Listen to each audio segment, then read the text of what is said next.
તો વિદ્યાર્થી મિત્રો, ઘણા બધા વિદ્યાર્થીઓ એમ.કોમ એક્શનમાં કરતા હોય, જેના માટે પરીક્ષામાં પૂછાય એવો મોસ્ટ એવો દાખલો. એ પહેલા આપણે જે વિદ્યાર્થીને દાખલા ગણવા હોય વધારે, તો આપણે પેપર સોલ્યુશન પણ કરાવેલું છે. એમ.કોમ છે 1 જાન્યુઆરી 2026 એક્ઝામ ગઈ, પેપર સોલ્યુશન પણ આપણે કરાવેલું છે. એ વિડીયો તમે ન જોયો હોય તો તમે જોઈ શકો છો, જેથી કરીને તમારા પણ સારા માર્ક પ્રાપ્ત થઈ શકે. તો અત્યારે આપણે દાખલા નંબર 10 લઈએ તો સ્પીડ ડિવિડન્ડની માહિતી નીચે મુજબ છે. કુલ વેચાણના 70% ઉધાર વેચાણ છે અને 30% એ રોકડ વેચાણ છે. ઉધાર વેચાણના 50% નાણાં વેચાણ પછીના મહિને, 40% નાણાં તેના બીજા મહિને અને 10% ત્રીજા મહિને. અર્થ એ થાય કે 50%માંથી 1 માસ, 40%માંથી 2 માસ, 10%માંથી 3 માસ.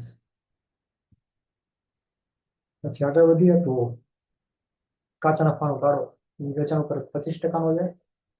કાચો નફો આપણે ગણતરી કરતા હોય ત્યારે આપણે ખરીદીની ગણતરીમાં જરૂર પડે.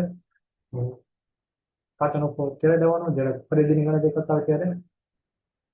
પછી વેચાણ અંગેની અંદાજ નીચે મુજબ છે.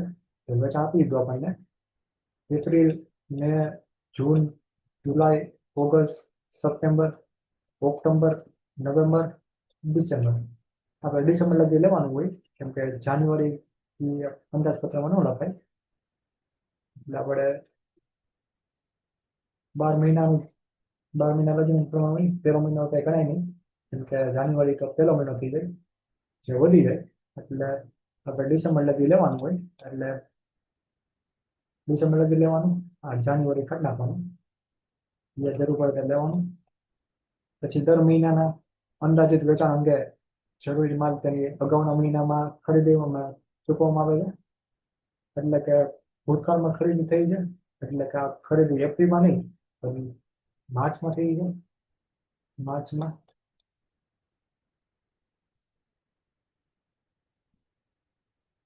એક મહિનો અગાઉ ખરીદી થઈ છે, એનો કહેવાનો મતલબ એમ છે એક મહિનો ભૂતકાળમાં. પછી દરેક માસનો પગાર અને મજૂરી નીચે મુજબ છે. તેમાં આપણને જુલાઈ, ઓગસ્ટ, સપ્ટેમ્બર, ઓક્ટોબર, નવેમ્બર, ડિસેમ્બર.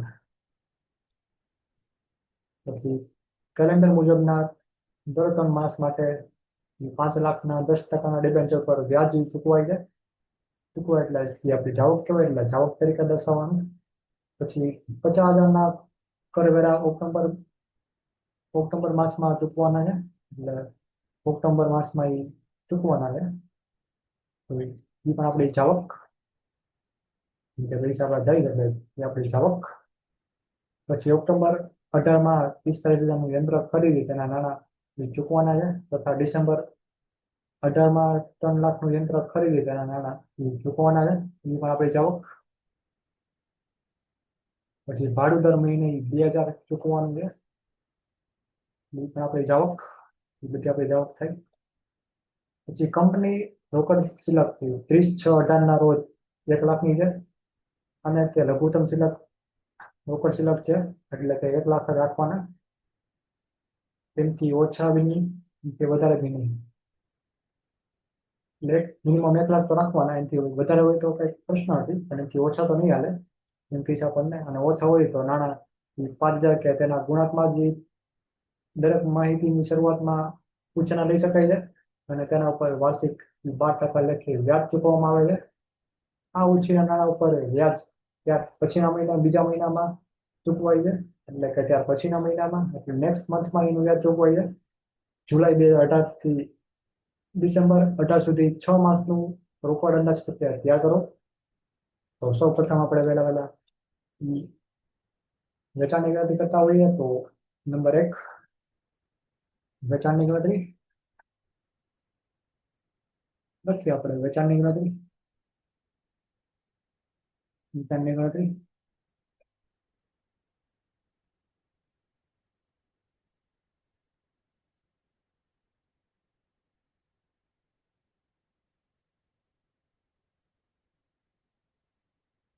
માટે આપણે પેલા માસ નું કોલમ બનાવવાનું.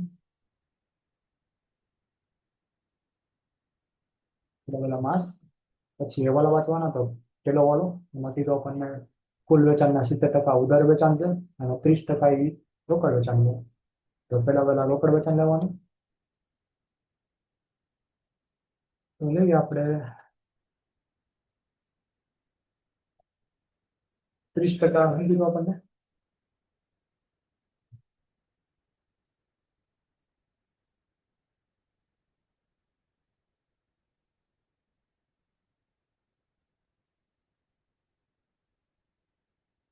30% એ રોકડ વેચાણ છે. 30% રોકડ. એનો અર્થ એ થાય કે 70% એ ઉધારી છે. એમાંથી આપણે 70% ઉધાર વેચાણ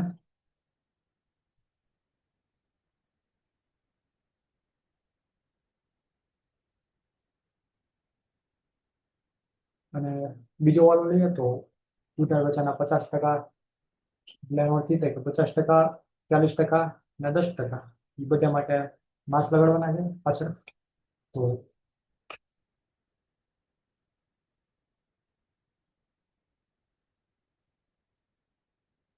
પેલા તો 50%. 50% માંથી 1 માસ.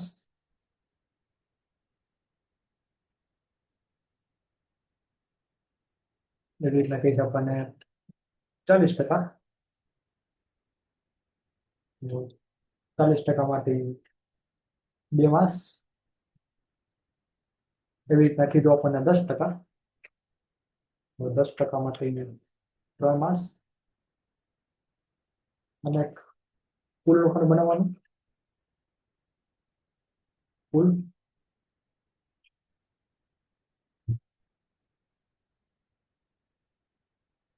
કેટલા ખાના બનાવવાના.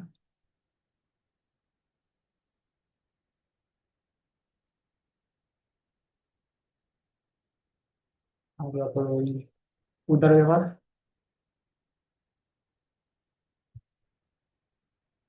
માસમાં આપ્યા આપણને એપ્રિલ, મે, જૂન.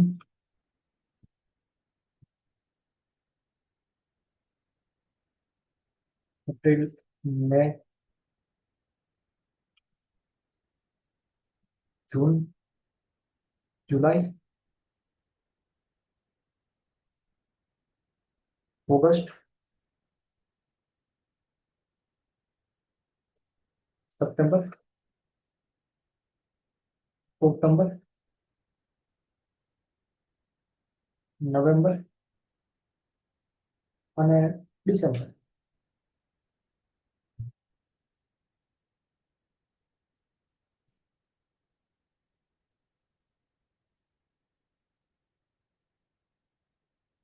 આવી રીતના આપણને માસ આપ્યા હતા.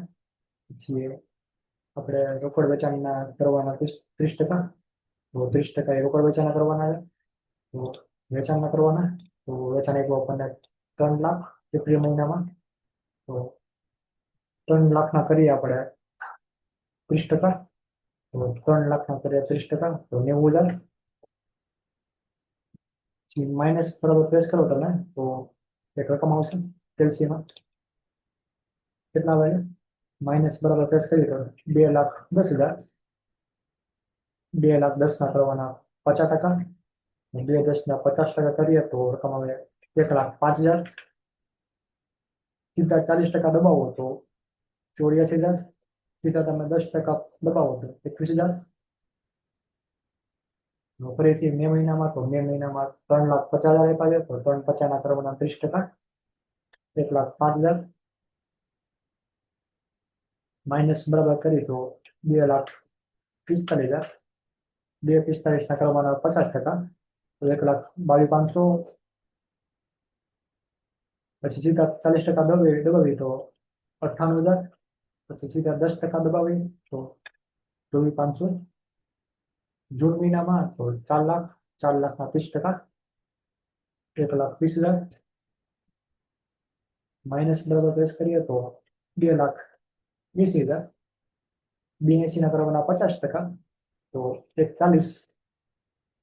સીધા તમે 40% દબાવો તો 1,12,000, સીધા તમે 10% દબાવો તો 28,000. જુલાઈમાં આપણને આપ્યા છે 1,50,000. 1,50,000 તમે 30% કરીએ તો 1,50,000 30%, 45,000. માઇનસ બરાબર કરીએ તો 1,05,000.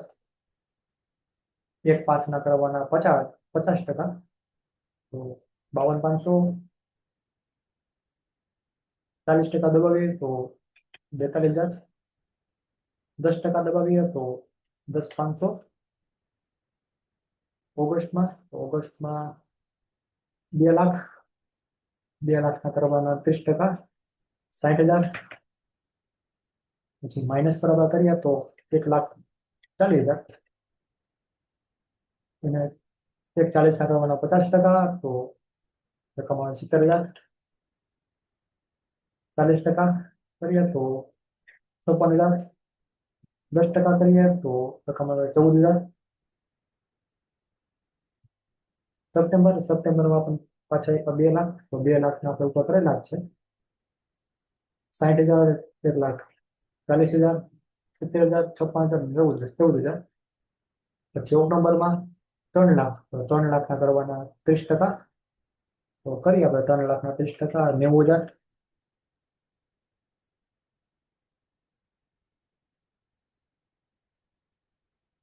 માઇનસ બરાબર પ્રેસ કરતા આપણને 2,10,000. 2,10 ના કરવાના 50%, તો 2,10 ના કરીએ 50%, તો 1,05,000. સીધા 40% દબાવો તો 84,000. સીધા તમે 10% દબાવો તો 21,000. નવેમ્બરમાં આપ્યો આપણને 2,50,000, તો 2,50 ના કરવાના 30%, તો 75,000. માઇનસ બરાબર પ્રેસ કરીએ તો 1,75,000. 1,75 ના કરવાના 50%, 87,500. 40% દબાવીએ તો 70,000. 10% દબાવવાના તો 17,500. હવે ડિસેમ્બર, તો ડિસેમ્બરમાં 2,00,000, તો 2,00,000 ના ભાગ કરેલા છે, મૂકી દેવાના. 60,000, 1,40,000, 70,000, 56,000 અને 14,000. હવે આપણે બોક્સ બનાવવાનું છે, તો આપણે પડતર આપણને રોકડ અંદાજપત્ર કીધું આપણને 6 માસ. 6 માસ માટેનું રોકડ અંદાજપત્ર તૈયાર કરવાનું કીધું આપણને, તો 6 માસ માટે આપણે 6 મહિના લેવાના. તો 6 મહિના માટે બોક્સ બનાવવાનું. તો પેલા આપણે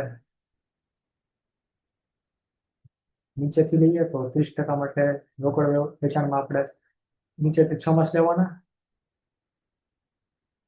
એટલે જુલાઈ સુધી લેવાનું. જુલાઈ સુધી, તો જુલાઈ સુધી આપણે એ બોક્સ બનાવવાનું.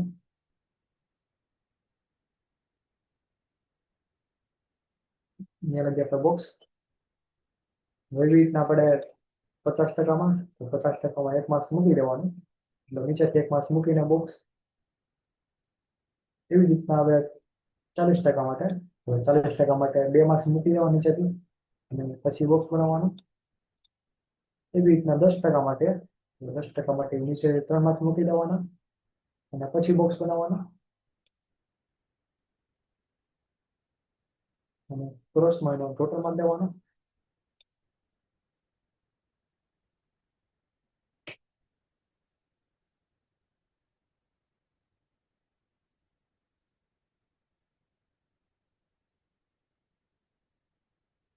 આવી ગયું બધાનો ટોટલ ક્રોસમાં થાય.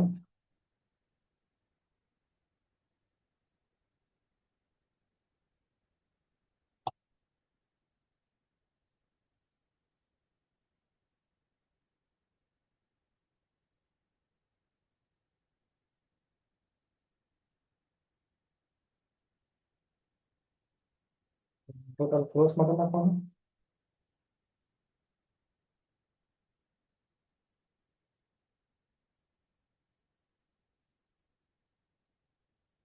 અને ત્યાર પછી જે રકમ આવે એ રકમ નીચેથી ઉપરથી નીચે લાવવાની, એટલે કે આ જે રકમ આવે એ નીચેના ખાનામાં રાખવાની. તો કે એવી રીતના કે 87,500 વત્તા 24,000 વત્તા 14,000 એટલે 1,85,500. એવી રીતના હવે 1,00,000 વત્તા 56,000 વત્તા 14,000 એટલે 1,75,000. પછી એવી રીતના હવે 70,000 વત્તા 56,000 વત્તા 10,500 એટલે 1,36,500. એવી રીતના પાછું 70,000 વત્તા 42,000 વત્તા 28,000 એટલે 1,40,000. એવી રીતના 52,500 વત્તા 1,12,000 વત્તા 24,500 એટલે 1,89,000. એવી રીતના 1,40,000 વત્તા 58,000 વત્તા 21,000 એટલે રકમ આવી 2,59,000. અહીંયા પણ આપણે બોક્સ બનાવવાનું છે.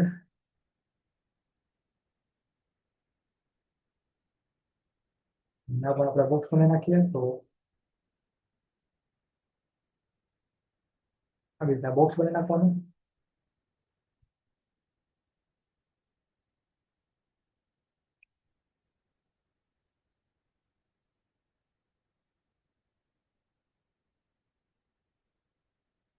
પછી આપણે બનાવીએ રોકડ અંદાજપત્ર. તો એ માટે આપણે 6 માસ કીધા છે આપણને દાખલામાં. તો બનાવવાના 6 માસ. અને 6 માસ નીચેથી દેવાના, એટલે કે આપણને આ જાન્યુઆરી નહીં લેવાનું, ત્યાંથી આપણે મૂકીને આપણે 6 માસ લીધા હતા. એટલે 1, 2, 3, 4, 5 અને 6 એટલે જુલાઈથી સ્ટાર્ટ કરવાનું. જુલાઈથી ડિસેમ્બર લગી 6 માસ બનાવીએ આપણે 6 માસનો રોકડ અંદાજપત્ર.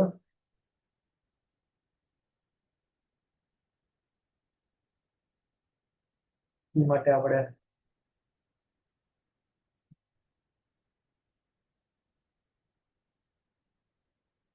લખવાનું, હેડિંગ મારવાનું સ્મિથ લિમિટેડ નું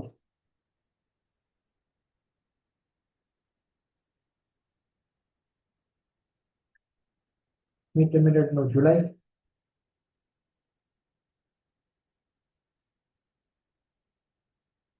જુલાઈથી ડિસેમ્બર, ડિસેમ્બર સુધી 6 માસનું રોકડ અંદાજપત્ર.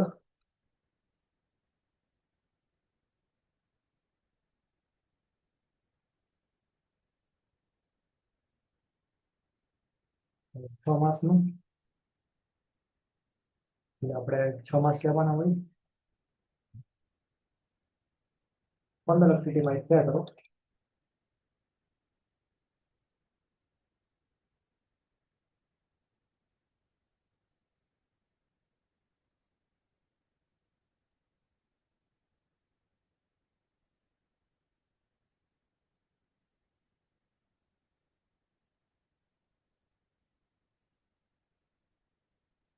વિકલ્પ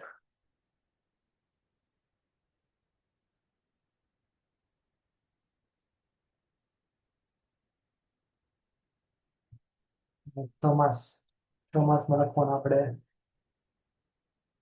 જુલાઈ, ઓગસ્ટ, સપ્ટેમ્બર, ઓક્ટોબર, નવેમ્બર અને ડિસેમ્બર. જુલાઈથી સ્ટાર્ટ કરવાનું. તો જુલાઈ,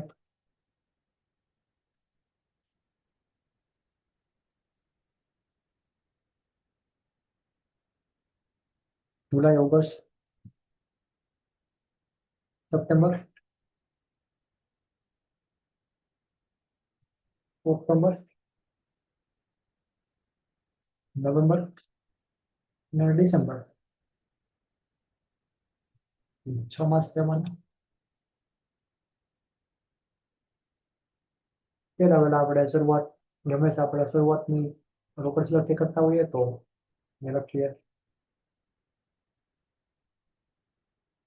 શરૂઆતની રોકડ સિલેક્ટ. એમાં આપણે ઉમેરો કરશું તો ઉમેરો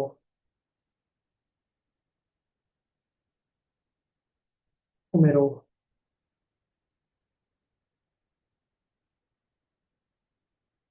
ઉમેરામાં આવશે રોકડ આવકો. રોકડ આવકો પેલા રોકડ સિલક લખી નાખીએ આપણે. રોકડ સિલક એટલે આપણને 11મા ઓલામાં કીધું આપણને કંપનીની રોકડ સિલક 30/6/18 રોજ 1 લાખની છે. એટલે 1 લાખની આપી દે આપણને 1 લાખની જે આપણી રોકડ સિલક હતી. પછી એમાં ઉમેરો કર્યો તો ઉમેરો રોકડ આવકો.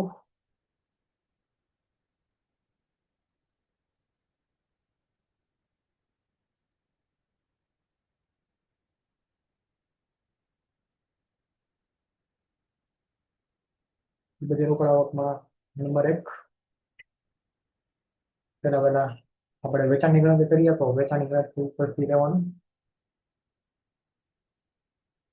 રોકડ વેચાણ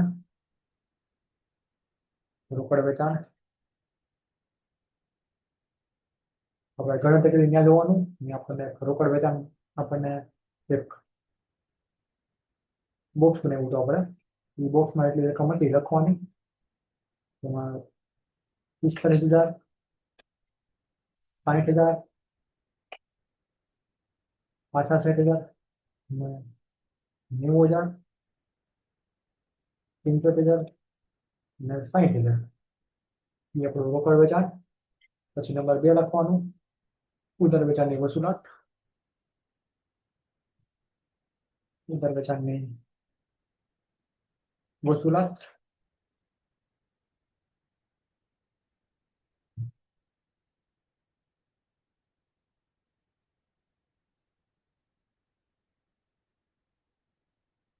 ઉધાર વેચાણની વસૂલાતમાં લખીએ આપણે 2,59,000, 1,89,000, 1,40,000, 1,36,500, 1,75,000 અને 1,85,500.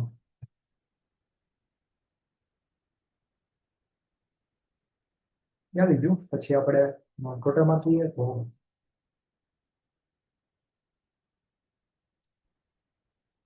બીજી વિગત આપી નથી આપણને. રોકડ આવકો કઈ છે ને દાખલામાં. તો ટોટલમાં દઈએ તો ટોટલને કહેવાનું કુલ અંદાજિત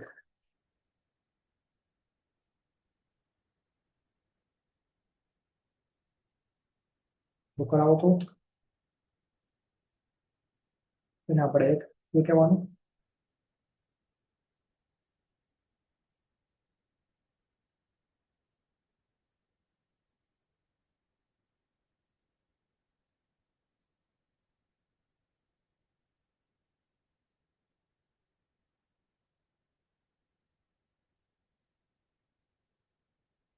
એમાંથી બાદ રોકડ આવકો હતી. રોકડ આવક લેવાની. રોકડ આવકો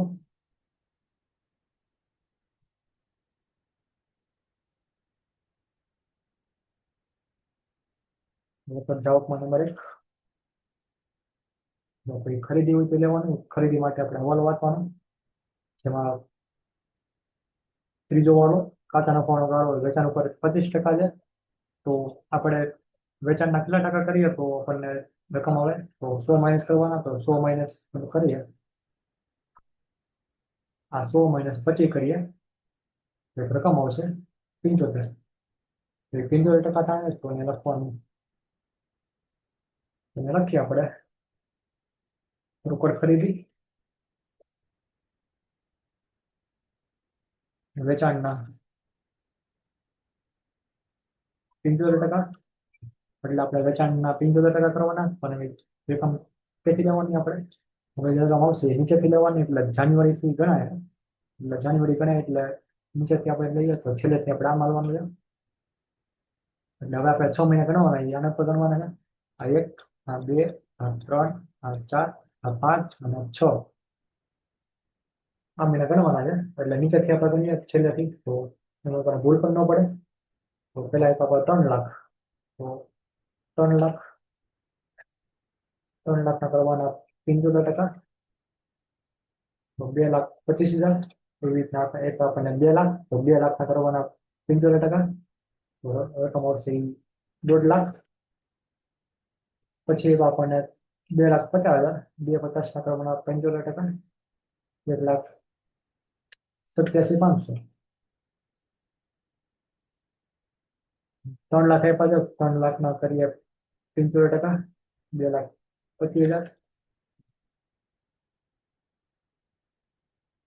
પછી આપણને 2 લાખ, તો 2 લાખના આપણે કરેલા 1.5 લાખ. પાછા 2 લાખ આપ્યા, તો 2 લાખના 75%, 1.5 લાખ. એવી ચાલવાની છે નીચેથી.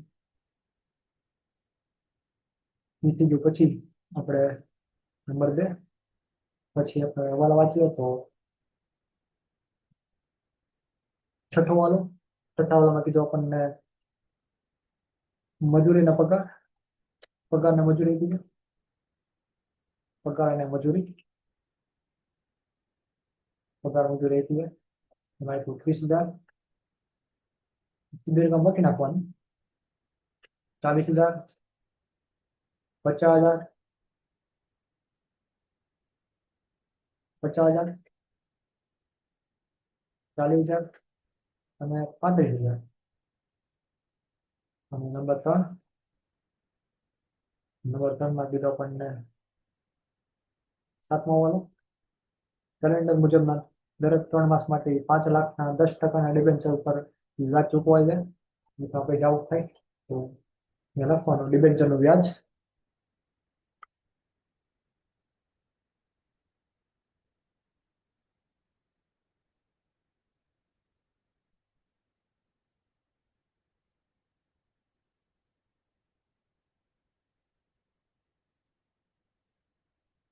ડિબેન્ચરનું વ્યાજ, વ્યાજ જે આપણે લેવાનું હોય કેટલા ટકા કીધા? 10%.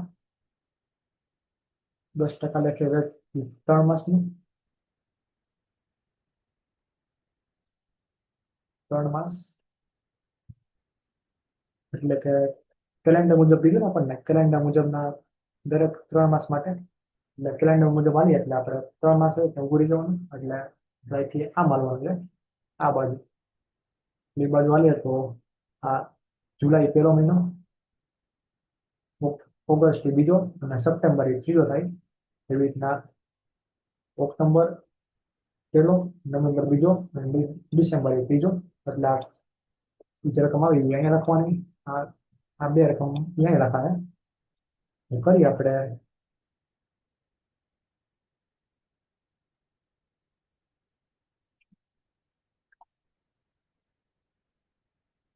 ડિબેન્ચર આપણને 5 લાખ, તો 5,00,000નો 10% આપણે ઓલા કરીએ તો સપ્ટેમ્બરમાં લખવાના. તો 5,00,000 એને કોઈના 10%, અને 3 માસનું કીધું એટલે આપણે 3/12 કરીએ તો રકમ આવી લેવાના. તો 12,500, 12,500 જે તમારું ત્યાં દર્શાવી. પછી આગળ વધીએ તો એ વાળો પૂરો. સીધું આપણને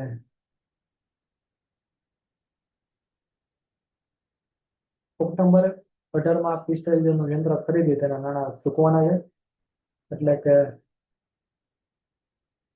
એ પેલા આપણને કરવેરા આપ્યા હતા, 50,000ના કરવેરા ઓક્ટોબર માસમાં ચૂકવાના છે. તો કરવેરા પર લખીએ તો નંબર 4, કરવેરા, કરવેરાની ચૂકવણી. કયા મહિનામાં કીધા આપણને? ઓક્ટોબર. તો ઓક્ટોબર માસમાં જ લેવાના.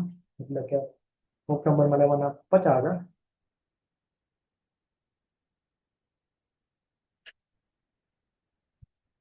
ઓક્ટોબર વેપાર કીધું છે.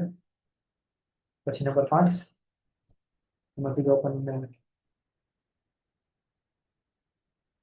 ઓક્ટોબર 18માં 45,000નું યંત્ર ખરીદી લઈ જાય તેને નાના ચૂકવી નાખે છે. એટલે યંત્રની ખરીદી થઈ છે. તો યંત્ર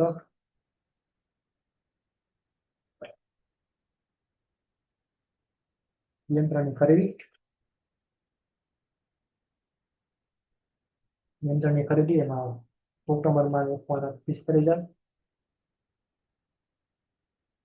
ઓક્ટોબર માસમાં 30,000 યંત્ર ખરીદી છે. પછી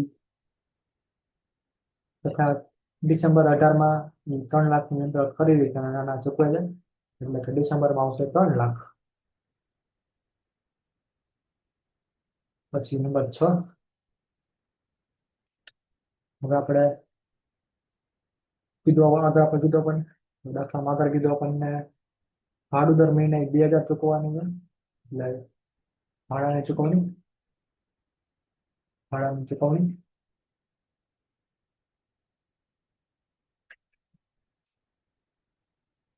દરેકમાં 2 માસ 2,000, દર મહિને 2,000, આમાં 2,000, આમાં 2,000, આમાં પણ 2, આમાં પણ 2, બધામાં 2,000 ચૂકવે છે ભાડું. અને બીજું કાંઈ નથી. અને પછી એક ઓર વચ્ચે આ આગળનો કંપની રોકડ શિલ્લક 30/6/18ના રોજ 1 લાખની છે. લઘુત્તમ શિલ્લક છે એટલે 1 લાખ તો રાખવાના જ છે આપણે. નાણાં ઘટ પડે ત્યારે 5,000 કે તેના ગુણાંકમાં લેવાના હોય અને 12% લેખી વ્યાજ ચૂકવવામાં આવે.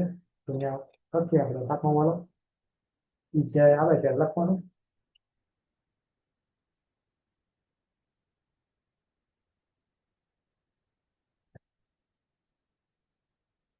ઉછીના નાણાંનું વ્યાજ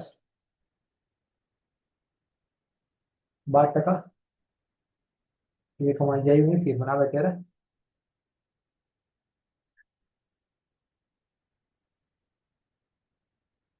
તો અહીંયા આપણે કુલ અંદાજિત રોકડ જાવકોનો ટોટલ મારીએ. કુલ અંદાજિત રોકડ જાવકો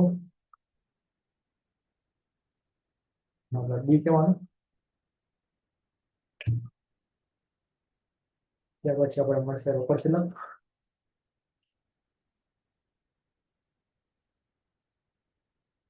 રોકડ શિલ્લક એ માઇનસ બી. તો એ માઇનસ બી કરવાનું.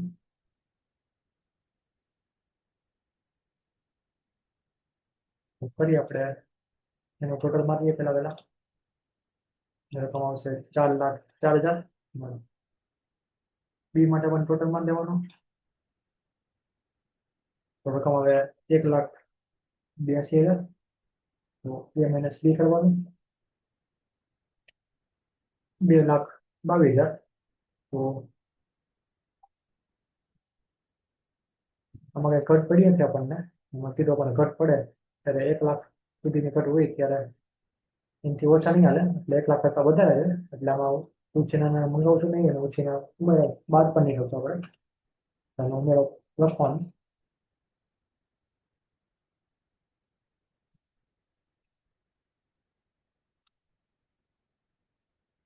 ઉછીના નાણાંમાંથી બાદ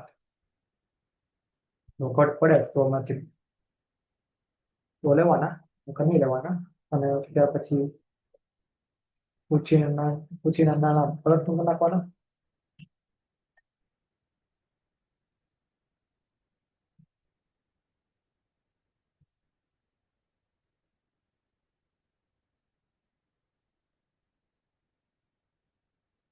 તેના માટે ઘટ કાંઈ છે ને તો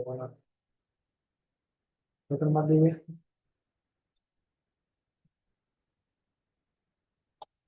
એને કહેવાનું આપણે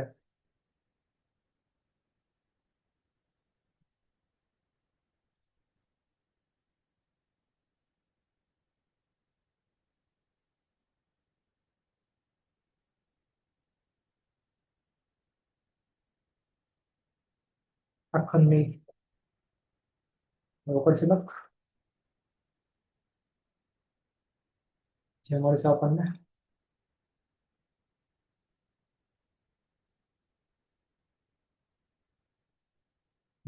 આપણને આખંડની શિલ્લક મળશે. પેલામાં તો કઈ છે નહીં ઉછીના નાણાં એટલે એમાં ડેશ ડેશ પછી શરૂઆતની સિલક ઓક્ટોબરની ઓગસ્ટની કરી તો 2,22,000, તો 4,41,000. પછી આનો ટોટલ માં દઈએ તો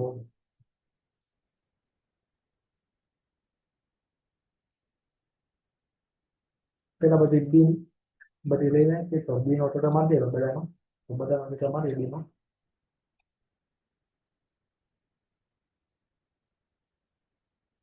4,41,000 માઇનસ 1,92,000 એટલે 2,79,000. એમાં ઘટકાઈ જાય નહીં તો આમાં ડેશ ઓછીના નાના નહીં લેવાના, ઓછીના પરત પણ નહીં કરવાના, એટલા છે એટલા રાખવાના. 2,79,000 તો સપ્ટેમ્બરની શરૂઆતની 2,79,000. પછી એમાં ટોટલ મારીએ તો 4,79,000. તો 2 માઇનસ 2 કરીએ તો 1,89,500. તો 1,00,000 કરતા વધારે છે, એમાં પણ કાંઈ નહીં, ઓછીના નાના નહીં લેવાના, પરત પણ નહીં કરવાના. બીજા આપણે ઓક્ટોબરની શરૂઆતની ટોટલમાં દેવાનું, તો ટોટલ આવશે 4,16,000. તો 4,16,000 માઇનસ 3,34,500, 81,500. તો આપણે એમ કીધું આપણને 11મા વાળામાં કે લઘુત્તમ સિલક 1,00,000ની છે, 1,00,000 છે. રકમ 1,00,000ની છે, તો 1,00,000માંથી કેટલા ઘટે છે પેલા જોઈએ તો 1,00,000 માઇનસ એટલા કરીએ તો 18,500ની ઘટ કહેવાય. આપણી ઘટ એવી તો કેટલા પૈસા આપણે લેવાના છે, તો 5,000ના ગુણાકાર કીધા પર લેવાના, તો 5ના ગુણાકાર લઈએ તો કેટલા એની રકમ આવશે, તો 5ના ગુણાકારમાં લઈએ તો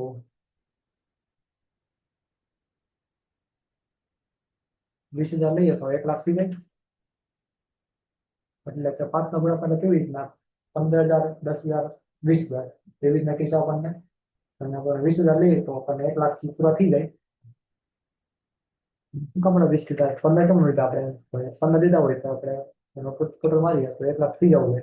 અને 26,500 થાય છે, એટલે આપણે 20 લીધા અને આ 20,000 લેવાના, તો 20 લીધા ત્યારે આપણે 1,00,000 ને 1,500 સિલક થઈ જાય છે, જે 1,00,000 થી વધી જાય છે.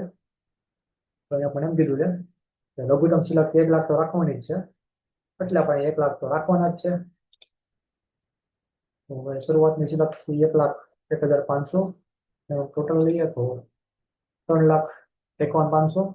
3,51,500 માઇનસ તમે કરો 1,52,000, તો 1,59,500. તો જેટલા આપણે કીધા હોય એટલા પરત પણ કરી નાખવાના, કેમ કે પછી લાખ વધી ગઈ છે આપણે. તો 20,000 માઇનસ દર્શાવવાના, તો 20,000 માઇનસ કરીએ તો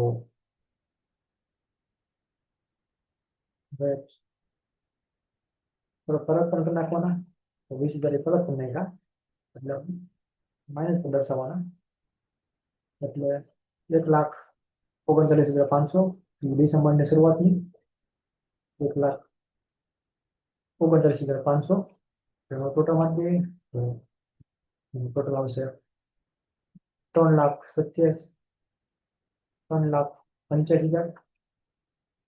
3,85,000 માઇનસ 5,74,500 એ પણ માઇનસમાં આવે છે, તો આપણે પૈસા પાછા મંગાવવાના, 1,00,000 રાખવાના હોય તો 1,00,000માંથી કેટલા માઇનસ કરવા પડશે, રકમ કેટલી આવે છે 2,89,500.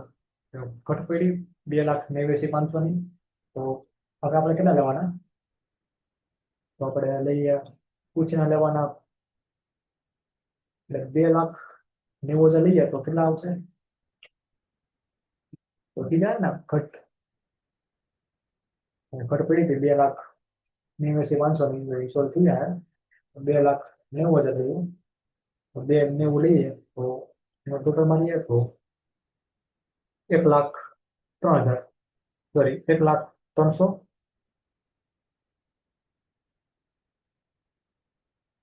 આપણે એનું વ્યાજ પણ લેતા ભૂલી ગયા હતા. તો વ્યાજ પણ લેવાનું હોય. પૂછીને નાના વ્યાજ 12%, એટલે વ્યાજ અહીં આવે અહીંયા લખવાના. અહીંયા લખવાનું એનું વ્યાજ. આ 20,000નું વ્યાજ લઈએ તો આ 20,000 એને ગુણ્યા કેટલા ટકા હતા? 12%. 20,000 એને ગુણ્યા 12%, એને ગુણ્યા 1/12, એટલે 200 રૂપિયા વ્યાજ લાગે. એટલે જ્યારે કમાવી એ લખવાની 1,39,300. હવે એનો ટોટલ મારીએ તો એ રકમ આવશે 1,03,84,800. તો એ માઇનસ બી કરીએ તો 3,84,800 માઇનસ 5,00,000, 5,74,500. ઊંચીના નાના આપણે લેવા પડશે પાછા. તો કેટલા લેવાના? 1,00,000 માઇનસ તમે આ કરો તો હવે લઈ આપણે 2,89,700 લેવો પડે. ટીકા નહીં લેવાના, 5,000 ગુણાકાર લેવાના હોય. એટલે આપણે 2,90,000 લઈ લઈએ. 2,90,000 એનું વ્યાજ પણ લાગશે, પણ એ આપણે અંદાજપત્ર આપણે કઈ છે નહીં, નેક્સ્ટ અંદાજપત્રમાં લાગશે. એનો આપણે બનાવ્યું નથી, એટલે અહીં લગીને હોય. એટલે 1,03,300 જે રકમ આવે છે. અને ઓછીના આપણે લીધા પણ આપણે પરત નહીં કરવાના, કેમ કે નેક્સ્ટ મંથમાં એ કરવાના હોય. આપણે ડિસેમ્બર લગી અંદાજપત્ર હતું. આવી રીતના હોય. જેમ કે અહીંયા 10,000ની ઘટ પડી હોય તો આપણે બેંક સાથેની વ્યવસ્થા કરવાની હોય. અને 10 થી 30 તારીખ સુધીની ઘટ પડી હોય તો ડિબેન્ચર બહાર પાડવાના. અને 45,000 થી વધુ હોય તો પ્રેફરન્સર મૂડી બહાર પાડી નાખવાની. એટલે પ્રેફરન્સર બહાર પાડવાના. એવી રીતના કેસ આપણને આપણને 1,00,000ની ઘટ, 1,00,000 સુધી ઘટ હતી.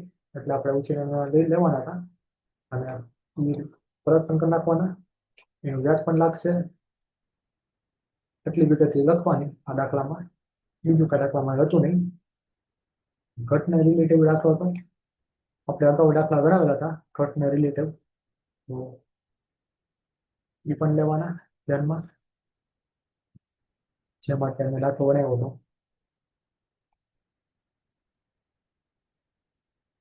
દાખલા નંબર 24.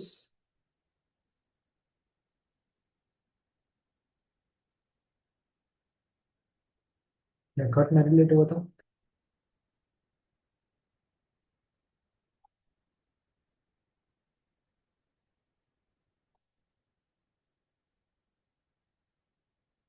દાખલો એટલે 100 રૂપિયા. તો ઘટો દાખલો એ પૂછવાની શક્યતા વધારે હોય. જેની તૈયારી આપણે સારી રીતે કરીએ તો આપણને માર્ક સારા આવી શકે. તો અહીંયા સુધી રાખીએ. ખાસ કરીને વિદ્યાર્થીઓ અહીંયા ધ્યાન આપજો. 20,000નો આપણે પૂછ્યા લીધા વ્યાજ પણ નેક્સ્ટ મંથમાં લાગે છે 200 રૂપિયા લાગ્યું વર્ષનું. એટલે 12% લેખે વ્યાજ લઈને આપણે તમને કઈ ન સમજાણું હોય તો તમે મને કોમેન્ટ પણ કરી શકો છો, જેથી કરીને સારી રીતે દાખલો સમજાવી દઈ પાછો. આ દાખલો તમે કેવો લાગ્યો એ કમેન્ટ કરજો અને વધારે વિદ્યાર્થીઓને શેર કરજો, જેથી કરીને સારા માર્ક પ્રાપ્ત થાય. ધન્યવાદ. તમે કઈ આ દાખલાને રિલેટિવ કોઈ ક્વેરી હોય તો તમે પૂછી શકો છો. હું તમને જવાબ પણ આપીશ. ઓકે, મળીએ આપણે નેક્સ્ટ વિડીયોમાં. તો ત્યાં લગી બાય બાય.